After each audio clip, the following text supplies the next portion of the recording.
Hello, this is Dr. Garrett Casper, Associate Professor of Communication, Media, and Ethics at Mid-America Christian University. Well, I want to welcome you all back to our video syllabus series for COM 5103, Advanced Professional Communication and Leadership Practicum at MACU. And in the first parts of our series, we provided a blanket look at the course, its identity, and what it's intended to accomplish. And in the second volume of our video syllabus series, we explored each of the key readings that we'll be working through, looking at, and sampling from in the class. We've got 3 books on deck that hopefully you'll be able to acquire and absorb, especially that primary read, the 100X Leader that I tackled in previous entry. Well, this video is to move along into the assignments that we will tackle in the course, and I'm going to try to keep it brief and maybe separate, so that you don't have to kind of work through all the content all at once in one video. That you can kind of break it up, at least feel like you're working through, I don't know, modulating it out, that sort of thing. But let's refer to what you'll notice in, I believe, each week, or at least 5 of the 6 weeks of the course, which is a video report. All right, and so let's define what a video report is and looks like. Kind of give it a definition so that we can establish some expectations. Now, a video report is an opportunity for you to grow at your communication skills. Remember, there are keywords from our course, Advanced Professional Communication. We also have that tag on Practicum. All right, and so Practicum implies that we're going to work at it, work toward improvement. And so we have various tasks in the course designed to help us improve. And guess what? We improve through doing. It doesn't matter if you're great at it, good at it, marginal at it, or if you've been running from it. One of our focus areas in this course is to help you get better, and we get better through doing.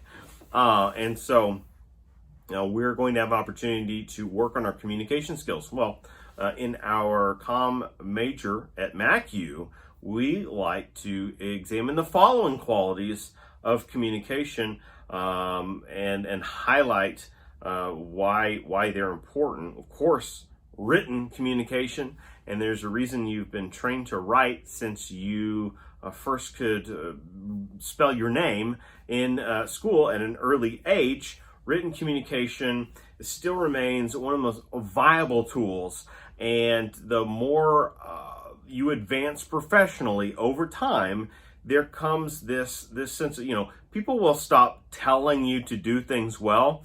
There will just be an invisible situation where you're either accelerating because you're a great written communicator, or you're plateauing, if not declining, maybe losing opportunities because of maybe a hidden need to improve your written communication style. Well, that is why we have so many written tasks in college as an experience. It's because we want to gain mastery over that skill. So there will be some opportunity for written assignments early and often. These assignments aren't too heavy, fortunately. Thank you, or rather, you're welcome in advance.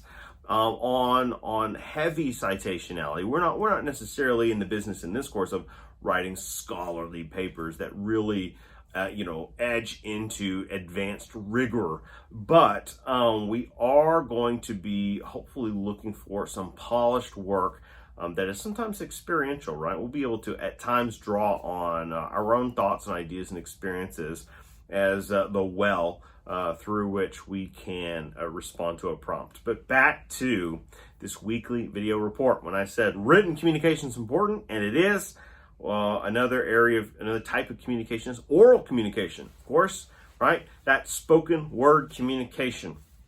And so when we offer a video report, that is a chance to work on our oral communication. Now, written communication could be a way to help you prepare, right? Something like developing notes, taking notes for what you're going to share. And we're not talking about script writing. We're not talking about articulating every single word and then turning on the camera and reading every single word. That's actually a little bit counterintuitive. There won't be many corporate settings where you get up and simply read verbatim to a public, right? Whether they could be employers or they could be employees, right? They could be subordinates. You're not likely to simply hold an oral reading, that sort of thing.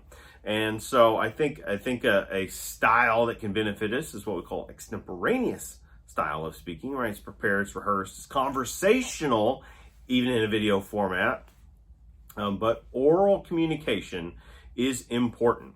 And now it may be important to also note that if we're advancing, if one of our learning objectives in a course like this is to become more credible as professional communicators, there's kind of some built-in language to that term professional. What does it mean to be professional communicator? Maybe a professional communicator is different from a casual, right, communicator. Or we're not playing opposites here, but there's professional communicator. There is such a thing as maybe an unprofessional communication style. And we could maybe dream up collectively, maybe that's a great icebreaker in class. What does an unprofessional communicator look like or sound like? And so those are things we can think about, all right? And so you'll have an opportunity in this course to share in a number of ways. Now, if you're exclusively online as a student, then you'll be submitting a video report, and hopefully you'll produce it. Ideally, like our top tier preference is that you're doing it through YouTube, simply because the volume in which we're trading and exchanging information, we need a stable platform that's easily accessible, that's not a problem to share, to hyperlink. You can also control who can see it, right? You can make it unlisted. Now, if you make it private, nobody can see it, and that doesn't do you any good. But if it's unlisted, only people with the link can see it, and so on. There's lots of ways. That's also a good experience, by the way, to gain traction, being able to develop your own content in a digital space. That's good for you. That's a healthy exercise. But we also have internal tools in D2L, and we like to use those tools too. And we want to support your ability to take advantage of those. That's why they're there. And we definitely understand sometimes we're pressed for time. I might even be using some of those internal tools, and some of them have names like Audio Note and Video Note. That Video Note can be a substitution for YouTube. But what we don't want to do is upload clunky files that have to be re-downloaded, re-uploaded, re-downloaded, and maybe carry like viruses and all this kind of stuff. That's a mess. And so that's what we're also trying to gain through this repetition is digital competency. Is maybe one of those hidden attributes of an exercise like this. But we're definitely working on our oral communication skills. You can practice a little bit of improvement on those written skills. I say practice improvement. I'm not sure what that means, but improve through practice is a better worded phrasing. Something like your shorthand notes, right? Your bullet points that you want to stick to, your script, and so on.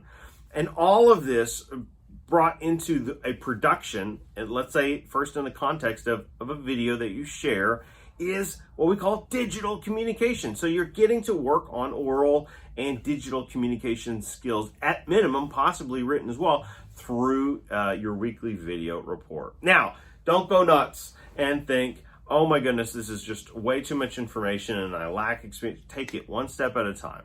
And in fact, I do believe our video reports alternate most weeks to give us a breather. All right, and so when I say alternate, I believe some weeks we're more primed toward producing a series of what we call elevator speeches. And an elevator speech is a short, focused presentation. It has limited information and quite frankly has limited preparation.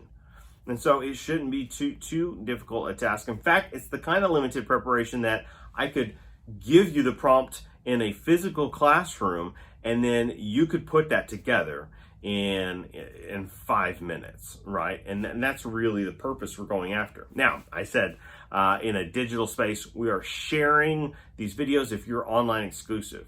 You may be in a situation where we're hosting a physical course on ground. In that situation, we may simply share those in the classroom setting. And so if you are taking the class on ground with us at some point in time, then you would be able to complete some of those exercises, and we'll be clear about which ones on ground, in person, live in the classroom each week, and not have to fulfill that duty as a sort of take-home homework. We would be able to accomplish that in a corporate setting in the classroom.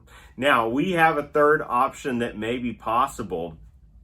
For some classes, they might situate what we call a parent-child status. And so when we talk about a parent-child status, the on-ground course might be taking place, and there might be that online option for those online students, but there's a hidden third ability to bring online students, when available, into the setting, into the situation, the classroom, the live classroom learning situation. And so in those instances where you cannot travel in but want to be part of a live experience, we will have that synchronized live feed available for students to join us. And we encourage it and look forward to that simultaneous online and on-ground engagement. Now, if you're going to be an on-ground student, we want you to commit to it for all intents and purposes. You don't want to have to it creates instability to when you're like, well, I'll be there this week, but then I think I'm just going to come in next week online. No, committing to the on-ground experience is going to make it a pure learning environment. It's going to aid our process greatly. But in the event of emergencies, we absolutely have a fallback plan. In fact, you could join us live from a remote location.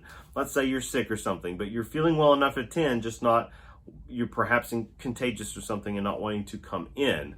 It's a great time to join live synchronously via the links that we always share in the news feed section. Or if you're online, or if you simply have to miss family emergency, things happen, you simply couldn't get out of maybe a work obligation, then you can make that up through the video report, right? It works kind of like, we'll think of it like discussion, right? In how we can use it, at least.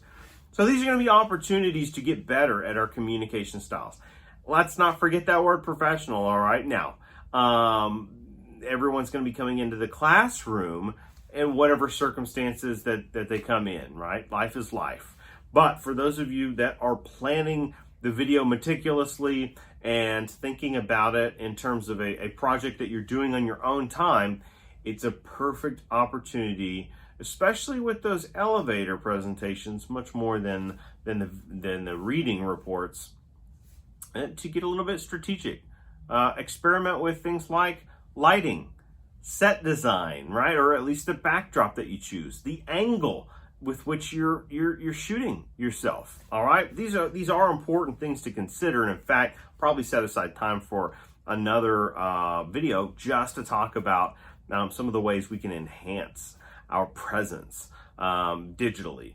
And so these are things to look out for, and that's a not so brief talk on video reports for COM 5103.